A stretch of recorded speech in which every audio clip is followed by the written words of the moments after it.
But کائن کا تصور کیا ہے اور بٹ کائن ہوتا کیا ہے؟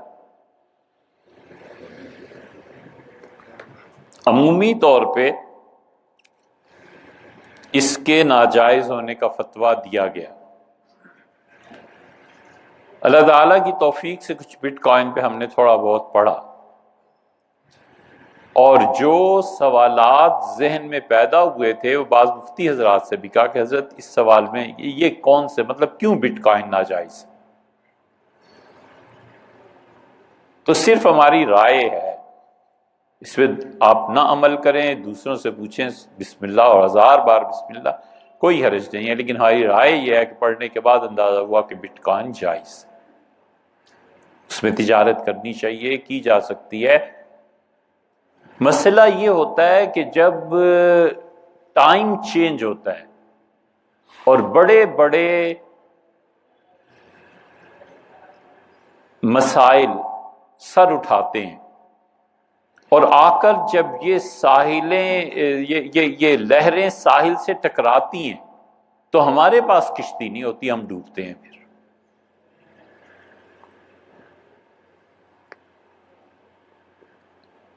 پچھلی 1 صدی کے لیے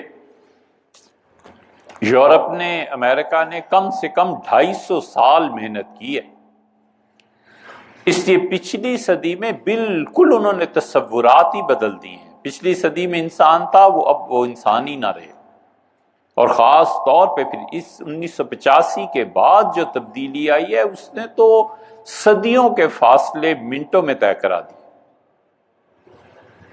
اب کیا سمجھتے ہیں یہ موبائل اور یہ انٹرنیٹ کوئی معمولی چیز ہے؟ دجال سے پہلے جتنے فتنے دنیا میں اب تک آئے نا، ہماری سوچی سمجھی رائے یہ ہے کہ اس سے بڑی آزمائش ابھی تک نہیں آئی۔ اگر اب دجال آ گیا، کوئی اس سے پوچھے گا تو کہے گا مجھ سے پہلے جو دجل کی انتہا تھی وہ انٹرنیٹ ہی تھی۔ انٹرنیٹ نے جو دنیا میں چینج لایا ہے یہ کوئی معمولی تبدیلی ہے، یہ تو صدیوں میں آتی تھی۔ کہیں انسان تو اتنا محدود تھا کہ جہاں پر سمندر آ گیا بس تہذیب ختم ہو گئی، جہاں پہ بڑا پہاڑ آ گیا، پہاڑ کو عبور کر کے کوئی جائے پیچھے دیکھے تو کیا ہو رہا ہے۔ اسی لیے ترکی اور لندن میں کتنا فرق ہے۔ لندن والے جب آئے تھے ترکی تو انہیں کسی نے بتا دیا کہ اس طرح کوائنز بنتے ہیں، تو انگلینڈ لندن کے جو نواب صاحب تھے انہوں نے سونا بھجوایا مامون الرشید کو اور کہا کہ آپ کا کوائن میں نے دیکھا، مجھے بڑا پسند آیا ہے۔ تو ایک طرف اس کے آپ اپنا باقی رکھیں جو کچھ آپ نے لکھنا ہے، میں نہیں سمجھ پایا، اور دوسری طرف میری تصویر بنا دیں۔ تو بغداد کے ٹکسال سے ایسے سکے جاری ہوئے جس میں ایک طرف لندن کے نواب صاحب کی تصویر تھی اور دوسری طرف لا الہ الا اللہ محمد رسول اللہ لکھا ہوا تھا۔ اس لیے کہ تہذیب نے ترقی کی۔ وہاں سے ایک لڑکا چلا ہے اور اس نے آ کے ابو علی سینا سے پڑھا ہے۔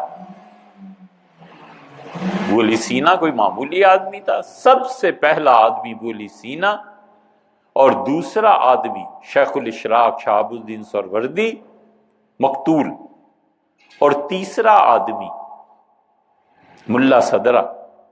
یہ اقبال ہی تھے یار جو ان پہ تنقید کر سکتے تھے۔ علامہ کو اللہ نے اتنا علم دیا تھا، علامہ کی فکری گہری نہیں تھی، مطالعہ بھی بڑا وسیع تھا۔ آپ ان کی 4 جلدوں میں اب کتاب چھپی، ان کے خطوط چھپے، آپ پڑھیں آپ کو پتہ چلے گا کہ علامہ اقبال نے کن کن کتابوں کو پڑھا تھا۔ ملا صدرہ کی کتابیں اب کوئی معمولی چیز ہے؟ ملا صدرہ بہت بڑے تھے، 3 آدمی گزرے ہیں، کاش کوئی چوتھا پیدا ہو، کاش کوئی چوتھا پیدا ہو، اس دنیا کے مسائل حل کرے۔ اتنے بڑے یہ 3 آدمی ہیں۔ لندن سے ایک لڑکا چلا، اس نے کہا علاج سیکھتا ہوں، ابو علی سینا کے پاس گیا اور ابو علی سینا سے اس نے پڑھا، اور پھر لندن جا کر اس نے انگریزوں کو پڑھایا کہ ارے طب تو یہ ہوتا ہے، بیماریوں کا علاج ایسے ہوتا ہے۔ آکسفورڈ یونیورسٹی کے 2 پروفیسرز نے اب ابو علی سینا کا ایک کتاب کا آدھا ترجمہ تقریباً کیا ہے۔ ہمیں ایک دوست نے بھجوایا، ہم نے دیکھا، انہوں نے اعتراف کیا ہے کہ ہمیں کچھ پتہ نہیں تھا، گولی سینا سے ہم نے سیکھا، اور میں جب اس کتاب کو پڑھا ہے تو وہ حیرت سے کہتے ہیں کہ اتنا علم، یہ سب چیزیں ایسے ہی کہ ان لوگوں نے اتنے بڑے بڑے کام انجام دیے ہیں۔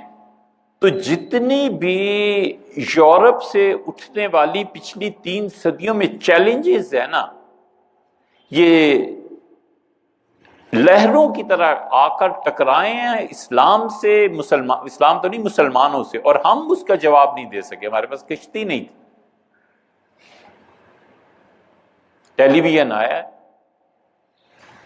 ہمارے یہاں کیا تھا، حرام ہے، ناجائز ہے، جو رکھے اس کے پیچھے نماز نہیں ہوتی، یہ ہو گیا وہ ہو گیا۔ اے حضرت اب آ گیا، اب اس کو کچھ کرنا ہے کہ نہیں کرنا؟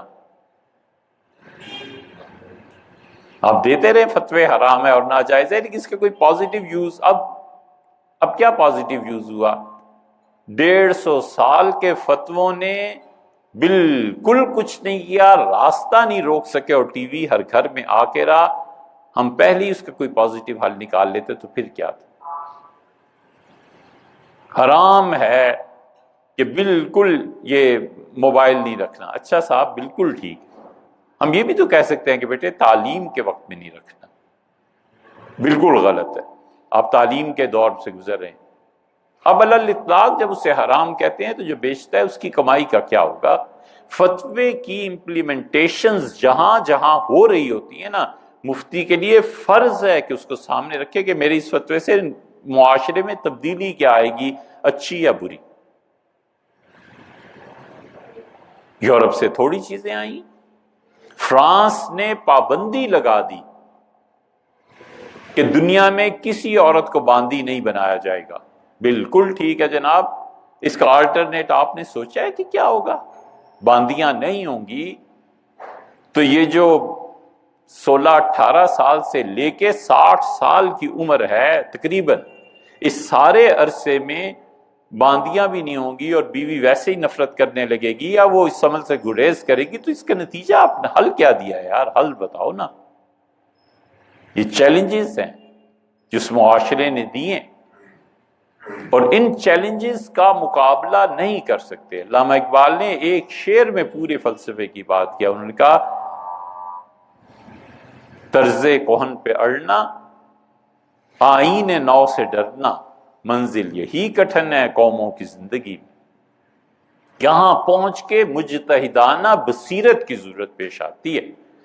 کسی شخص میں 3 چیزیں ہوں، حالات حاضرہ پہ نظر ہو، اور علم بہت بہت گہرا ہو، وسیع تو ہو ہی ہو، گہرا ہو، اور تیسرے اللہ کے ساتھ تعلق و محبت کا، خدا نہ دیکھنے کے باوجود اس پہ اللہ کی محبت غالب رہے۔ یہ 3 چیزیں کسی انسان میں ہوں، وہ یہ کام کر سکتا ہے۔ نتیجہ وگرنہ یہ نکلتا ہے کہ جو چیز آئی حرام، جو چیز آئی ناجائز، اور وہ فتویٰ چلتا نہیں، اور وہ چیز اپنے قدم جما لیتی۔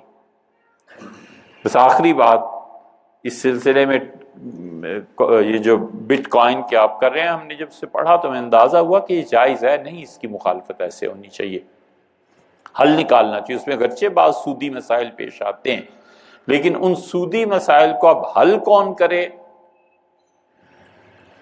وقت ہوتا تو کرتے، وقت نہیں اب رہا۔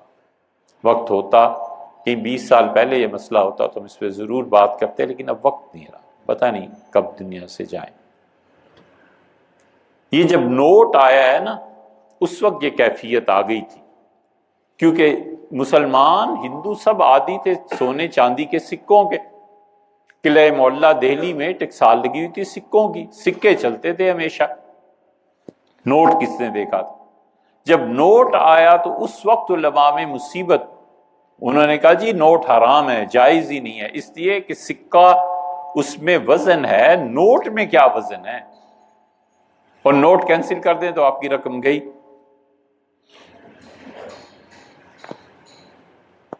ہندوستان بھر کے علماء جمع ہوئے، اور بڑے اچھے اچھے نیک لوگ بھی تھے مسئلے کے حل کے لیے، تو مولانا عبدالحق صاحب حقانی جو تھے نا رحمت اللہ علیہ، وہ صدر تھے. تو دلی میں بڑا لمبا اجلاس ہوا، وہ آگے فجر کے بعد بیٹھے، صدارت شروع. تھوڑی دیر بعد انہوں نے کہا میاں منتظم کو بلا کر کہ ناشتے کا بھی کچھ کیا ہے؟ اس کا حضرت ناشتہ بن رہا ہے. تو جو تقریر کر رہے تھے بہت ہی گرم مزاج کے تھے، انہوں نے کہا افسوس ہے آپ جیسا علامہ اور صدارت کرے اور پھر آپ پوچھتے ہیں ناشتے کا کیا ہوا ہے، آپ کو پتہ نہیں ہم قومی مسائل پہ بحث کریں. ان کا مول صاحب غلطی ہوگی، ہم سے ناراض نہ جاری رکھیے. پھر تھوڑی دیر بعد انہوں نے کسی اور کو بلایا، مولوی صاحب بھی بدل گئے تھے تقریباً. پھر انہوں نے کہا ناشتہ. اب یہ دوسرے یعنی اگر بازار کی زبان استعمال کریں تو تپ گئے. بہت کھری سنائی، مولانا چپ رہے. پھر تیسرا، پھر چوتھا. تو جب ناشتے سے فارغ ہو کے آئے تو مولانا نے ایک بات کی، ان کا میاں سارا دن بحث کرتے رہیں گے اور جس بھی فتوے پہ پہنچیں گے، مگر میں تمہیں بتاؤں نوٹ چل کے رہے گا. یہ بٹ کوائن جو ہے نا، اگر دنیا کی اقتصادی ترقی میں چین اپنے قرضوں میں آزاد ہو گیا اور ترکی کو اپنے وسائل استعمال کرنے کا موقع مل گیا تو بٹ کوائن چل کے رہے گا.